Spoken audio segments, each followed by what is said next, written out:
So Justice Podcast just had this interview with this lady who had a husband who she found out that he was cheating with over 90 women. Last year, December, I found out he's in a relationship with this other lady. Carmen, no, let me go through his phone. Kamodi log chats a list of banyana. On this video, I want to talk about a particular point when she was speaking about this idea of lust, and you can hear that there is also a not understanding of this word lust. Barcelona, lust, it's a belief system. We build neural pathways in our mind that keep entertaining. And remember, neural pathways within, if you go and you do your study, you'll find out that they build one on the other. This is what the Bible later on will call a stronghold. Those ones, they don't know what they're talking about. They cast it out, nothing comes out. No, you have a spirit of lust. There is no spirit of lust. What there is you have your mind fighting you. It's not even a demon. It's your mind. The devil sets the trap and he doesn't even have, your mind will fight you. Why? Because you keep building a threadway that makes it difficult to get out of it.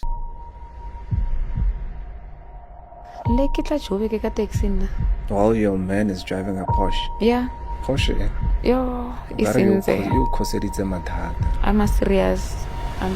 So the more you revisit something, it builds a habit around it. It becomes a belief system. This is why there's a point where lust feels like you cannot overcome it.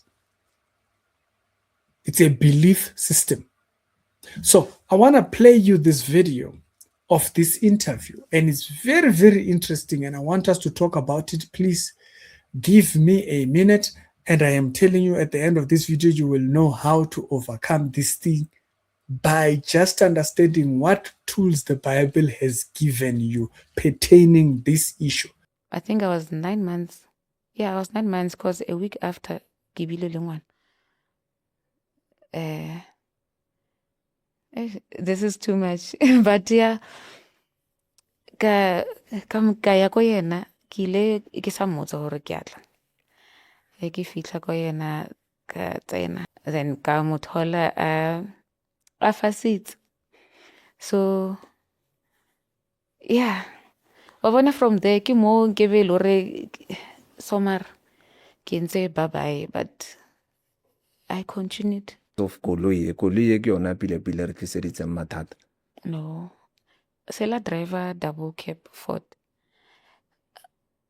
Like ntse re le sharp, but still ntse a ira the same thing. I don't think koloi because the time after my matric ke move in ntse a ira. Like relationship ya rena kaofela since re kopana. Maybe the first few months next because I was like I rajola mus. But ninze from my pregnancy when I was 10 years wa matom ninze holy beat karai no, this is too much. I'm trying to understand what was the issue here. Maybe sex addiction or lust. Na neke nagana so cause ke mmotsisitse gore maybe sex addiction, I don't know, but I don't know. Maybe ke last. I don't last. I can say last Iran. That's him admitting what yeah. Then ara mara dilo tse so or the outgrow so ke tswile mo tsona ke feditse, but re ka se lastly a week sinki at home happy. Then diragale ke mmotsitsa, why is there something wrong ko dikobong he? No, ke eng he? Awuna ntwe wrong, no ba last nje. So she says, yeah, it's last. They say it's last. But you see, the reason why she sees it like that, it's because to her, it's like, what is this last of a thing? You know why? Because it's not an issue for her. So she doesn't get it. She's like, why is it a big deal? Like, what? You last? Yeah, so she has a difficulty because she doesn't struggle with that. She doesn't see how one struggles with that, because it's like someone say something, you just shrug it off. You like someone, you shrug it off. It doesn't. So what she has never struggled with is this particular issue. The struggle that this mandem has done, which you yourself might have put yourself through, is that you have obsessed over a certain thing. So there are certain men who like something. There are certain women who like a certain thing. It's either a man who looks like this, a six-pack, A type, batanda, batik. You see, you are a person who carries a wrong belief system. The wrong belief system is that you must entertain this particular type, this type that you have. Whether you like them thick, or you like them skinny, or you like six-packing, you like all these things, light-skinned, dark skin, chocolate. Jesus. Oh, gee. You see, this thing that you like, let's track it, and you'll see why it forms a belief system. This thing you like, whether it be how the person looks and how they are built and whatnot. So you start to build a belief system of how you must react to it. That's what makes it a belief system, is that you now create in your mind, you created it. You create this beast of how you must react when you see it. For some people, it's an obsession of thinking about an opposite gender a certain way. And so as a result, the more a person goes through that route of thinking about that thing over and over and not wanting to let go of that image of how you are thinking about that thing. So what ends up happening is that it becomes a stronghold. You've built a belief system. Your belief system is, I can't overcome it. But what you do not see is that you keep allowing yourself to keep thinking it. And then the second biggest mistake is you tell someone. By tell someone, I mean you tell the person who you are thinking. And so once that line is crossed, once this information is with a second person, problem day now. Because now that person might have that very same problem. So as a result, now you are not just dealing with a you problem, you are dealing with a you problem and the person you just added into the picture. So track back. Let's walk back to you before you send the message that's going to get you in trouble. Before you send a voice call, requesting people's numbers that you should have no business with, extending conversations that you should not. Oh, I love your smile. Thank you very much. But instead, oh yeah, oh wow, oh, what's your name? You have no business with doing that. Cut it right there. Thank you very much. You leave it there. But if you build the wrong system, listen to how the Bible actually speaks about this particular thing I'm talking about. 2 Corinthians chapter number 10, verse number 2. Coming down, verse 3. For though we walk in the flesh, we are in the body. We do not war after the flesh. So that's not where the big war is. There's something going on upstairs. For the weapons of our warfare are not carnal, but they are mighty through God for the pulling down of strongholds. So you see right there when it says that, it's talking about what I've just described right now, is that there is strongholds that build. The more we think about something, the more we entertain the wrong thing. Okay? The more you think about that type thing, you build a stronghold that becomes very difficult for you to let go of. Casting down imaginations and every high thing that exalts itself above the knowledge. Everything that exalts itself above the knowledge of God. And bringing into captivity every thought to the obedience of Christ. Do you see what I'm talking about? There is an impurity. There is an impurity that comes with whatever ideas you are entertaining and all of that. And they exalt themselves against the image of which you are supposed to be, which is Christ. Of course, I hope you are born again. If you are not, please contact a pastor. I'm contacting you, pastor, on emergency reasons. They are very serious things to be talked about.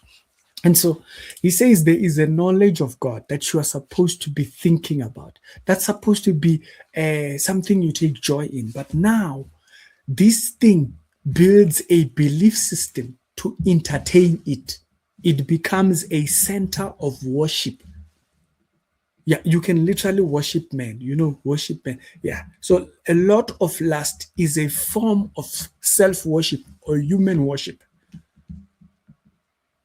You just start thinking things. You start thinking women. You start thinking this type. You start thinking this type. So that imagination that you keep having, the word of God is there to cast that down, that imagination. So when the subject matter of lust comes up, sisterhood, what it is or what he's struggling with is something he will not let down.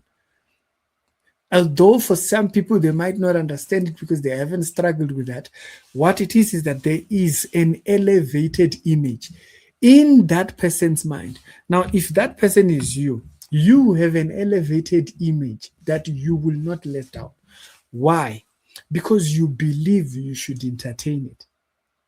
Over time, you see, if you've noticed, every single time you see a certain type of a person, that type thing, and you tell yourself to turn around and look, you see, it's a belief. Reacting, seeing and reacting, it builds a belief system. So you believe in entertaining that thing that builds your temptation. So lust is actually as a result of believing wrongly. You start to believe that this thing must be entertained. What should occupy my mind is how to be the image, to bear image. You see, when the Bible says God created us in his image, we are bearing the image of Christ to everyone else. And so you are a misrepresentation of how to bear the image according to the knowledge you have. So do you see where it comes from? And so the more you are entertaining that thing, the more you are thinking about it, the more you are allowing yourself to think about it, the more of those videos you watch, the more of those pictures you flip through in Instagram, the more you keep yourself going back to those things, the more you build the stronghold. Go and study how neural pathways work. You will see you build on top of the other. Last is a belief system, because you believe you can't afford. You believe you can't afford not to entertain it. See, that's what makes it a belief system. You believe you can't afford. So, like for instance, you see that lady you are thinking about, or that guy, my dear, you are choosing to think about. They don't instantly, they are here right in front of you. That does not happen. So you can afford to not think about it. You can afford to not think about them. It won't cost you nothing. You believe if I let it go, if I just kind of like sideline it, if I just kind of put it to the side, you feel like you would have done something wrong. It becomes a belief system. You believe you have to interact with that image in your head as if it is a sexual opportunity. See what, Bill? Lust is a belief system. You're treating the lust as if it's a direct interaction. So as a result, when the opportunity to misbehave comes, you have built a loose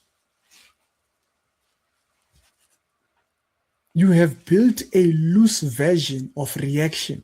So as a result, you have no resistant reaction. They just blow through your walls. Why? Because you don't have an area where the lust came and you resisted to say, I cannot afford not to entertain. You see, the moment the thought came to your mind, when the thought came into your mind, you told yourself, I have to entertain, as if it was an opportunity right there. And that's it right there. That is where lust overcomes. Lust does not overcome when you meet a person who tempts you. Lust wins when you are thinking about it. The people that most people call loose, the looseness is not in the public. when they are flirted with. The looseness is what they think about when they are by themselves. You have to change what you believe about it. Now, what do I mean, what you believe about it? Stop believing you have to entertain it. Now, there's no demon. There is nothing to cast out. You see all those pastors who were busy praying against the spirit of lust. They were lying to you, my dear. I'm sorry to tell you, there's no such a thing. If the person had read the verse, if they had just read the verse, they gave you the Bible. What builds greed? Greed is because you believe wrong. You don't believe God provides. You don't believe there is such a thing as enough. Lust is believing wrong. You believe you have to entertain that lustful image in your head. You are sitting here with us. You are thinking very stupid things. A person will tell you it's a moment of weakness. No, it's not a moment of weakness, my brother. No, you've always believed wrong. You've told yourself about this thing for a very long time. Because the Bible knows this is what it will take for you to get away from these things. It is believing correctly about this thing. You have to believe right. Yeah, if they never told you, last is a belief. You believe you have to entertain this image. You believe this sister that you are thinking, or this guy you are thinking, is too handsome for me not to think of myself with them. You believe wrong. Oh. You see, that's what you are doing. When you are refusing not to think of this person lustfully, that's what you are doing. What you are doing is you are telling yourself, it would be too wrong for you not to pleasure your mind thinking about that person with you. You believe wrong. It's a belief. It's a belief. So as a result, it becomes very difficult to overcome this belief that you have built. You've built this belief.